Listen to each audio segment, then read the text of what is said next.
ជ័យយោព្រះមហារាជ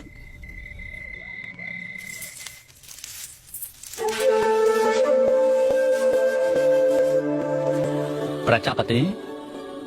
រឿងមកនៅក្នុងព្រះដំណាក់របស់ព្រះនាងហើយណាកុំអីព្រះអង្គខ្ញុំម្ចាស់ចង់ឲ្យព្រះអង្គចំណាយពេលនៅជាមួយនឹងព្រះមហាទេវីឲ្យបានច្រើនប៉ុន្តែមហាទេវីចង់ឲ្យយើងនៅជាមួយនឹងព្រះនាងនៅក្នុងយប់នេះ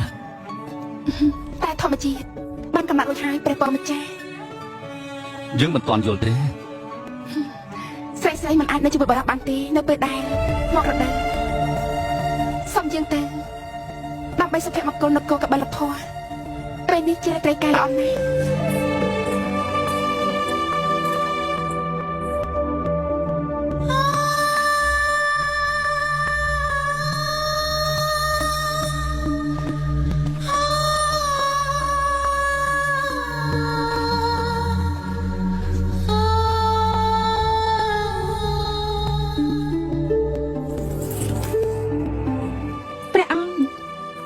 ក៏មកទីនេះ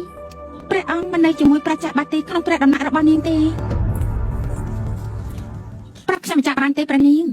ហេតុអីបានជាព្រះនាងក៏ហៅព្រះអង្គថាព្រះនាងមានរដូវនោះ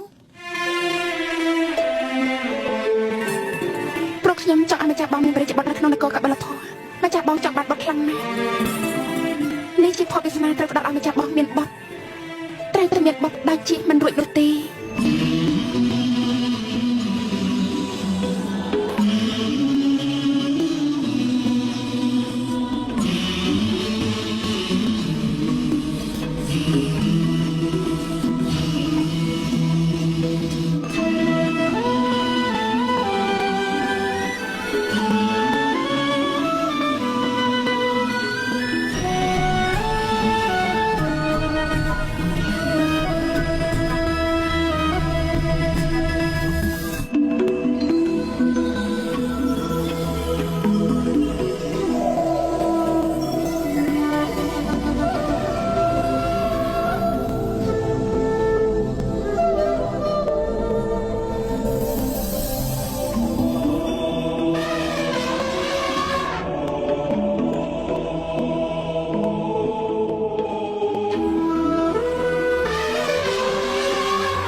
ព្រះមហាក្សត្ររបស់យើងបានសម្បិនឃើញបែបនេះបន្តពីយើងនៅក្នុងព្រះកន្លាបន្ទុំជាមួយនឹងព្រះនាង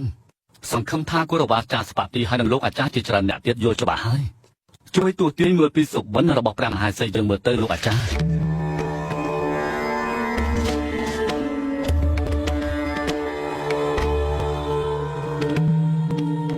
ព្រះមហារាជានេះគឺជាសុបិនល្អណាស់ការឈូក្រហមបានរីកហើយវាពិតជាល្អណាស់ក្រាបទូលចាប់ពីពេលនេះតទៅព្រះឥន្ទ្រាជបានប្រទានបុត្រមួយដល់ព្រះអង្គគឺពិតជាបានប្រសូតគម្រប់10ថៃយ៉ាងពិតប្រាកដសូមអបអរព្រះរាជាមហាទេវីមានព្រះពរហើយព្រះមហាទេវីសូមអបអរសាទរផងព្រះមេម្ចាស់ម្ចាស់បងត្រូវតែសប្បាយប្រតិទៅព្រះមេសប្បាយប្រតិទៅសូមអបអរសាទរផងមហាទេវី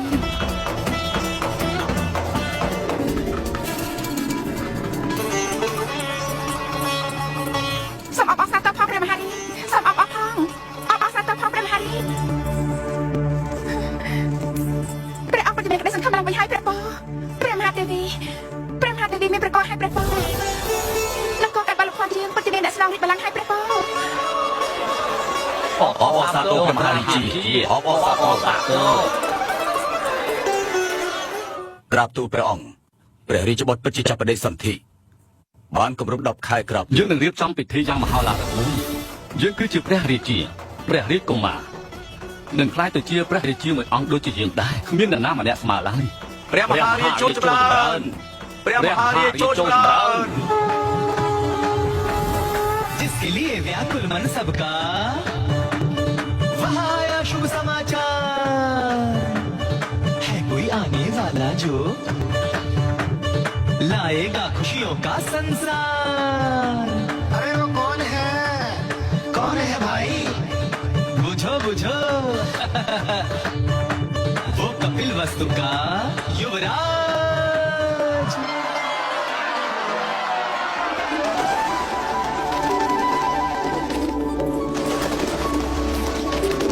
សត្វទាំងនេះជារបស់ខ្ញុំម្ចាស់ទេណែធ្វើបាត់នេះមិនបានទេណាមើលទៅលែងគេអត់ទៅឲ្យដល់ទេព្រះនាងយើងត្រូវដោះលែងពួកវាឲ្យមានសេរីភាពថ្ងៃនេះខ្ញុំសប្បាយចិត្តខ្ញុំពិតជាសប្បាយចិត្តខ្លាំងណាស់សប្បាយចិត្តខ្លាំងណាស់យើងត្រូវដោះលែងពួកវាឲ្យមានសេរីភាពថ្ងៃនេះខ្ញុំសប្បាយចិត្តខ្ញុំសប្បាយចិត្តណាស់ដល់ទេថ្ងៃនេះអើយខ្ញុំម្ចាស់យល់ហើយថាព្រះនាងសប្បាយប្រទេតែមើលទៅមិនមែនព្រះមហាទេវីមានព្រះគាត់ទេតែអ្នកណាទៅជាអ្នកមានព្រះគាត់នោះគឺព្រះនាងទេដឹងព្រះនាងនិយាយត្រូវមណ្ឌលាបើសិនជាខ្ញុំមានព្រះគាត់ខ្ញុំត្រូវតែសប្បាយឲ្យអស់មួយជីវិតហើយព្រះមហាទេវីមានព្រះគាត់ហើយដូច្នេះខ្ញុំត្រូវតែសប្បាយឲ្យអស់ចិត្តទ្រង់ប្រកាសជំនឿបុត្រគួរឲ្យស្រឡាញ់ជាមិនខាននោះទេ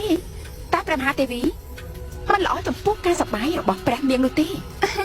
បើទោះជាមានអាកាសធាតុមិនល្អអាចធ្វើឲ្យចែកបានជាមួយនឹងការមិនអាចមានបុត្រមានមនុស្សម្នាក់គេប្រាប់ថាព្រះនាងស្ដាប់ខ្ញុំម្ចាស់ប្រាប់សិនទៅណាមិនបាច់មានវិធីអីទៀតទេព្រះរាជបុត្រពិតជានឹងប្រសូតមកជាមិនខានអូហាត់អីបានជាមុខរបស់នាងក្រហមបែបនេះអញ្ចឹងហ៎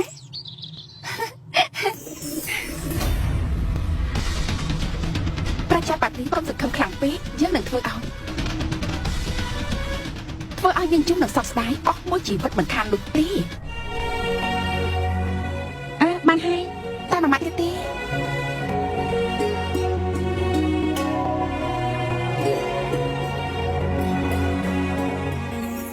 ម្ចាស់ប្អូនជាមេដាឬមកក៏ជាម្ចាស់ប្អូនបានជាថ្នាក់ថ្នមខ្ញុំបែបនេះខ្ញុំម្ចាស់ក៏ជាប់សរសរហ័តរបស់ព្រះអង្គដែរខ្ញុំម្ចាស់តែមើលថែម្ចាស់បងគឺជាព្រះមេដារបស់ព្រះរាជបុត្រតែខ្ញុំម្ចាស់តែមើលថែទាំងពីរអ្នកហើយទាំងពីរម្ចាស់ប្អូនចង់មានន័យថាម៉េចខ្ញុំម្ចាស់បានរៀបអភិសេកជាមួយព្រះអង្គ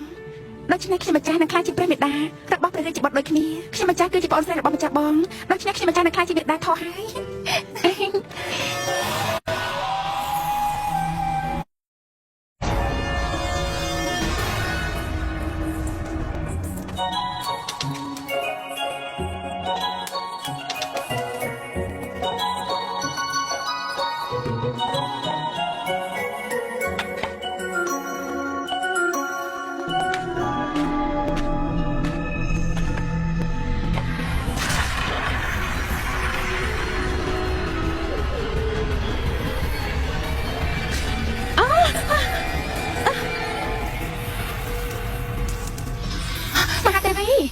មហាទេវីប្រចាំផងមហាទេវីតើមានរឿងអីទេវតាបានលេងឃ្លីធ្វើឲ្យកំពុកព្រះមហាទេវីបានរអិលឃ្លី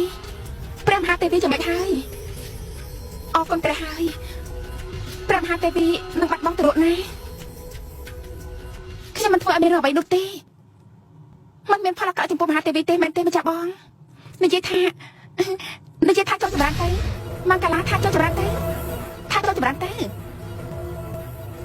ន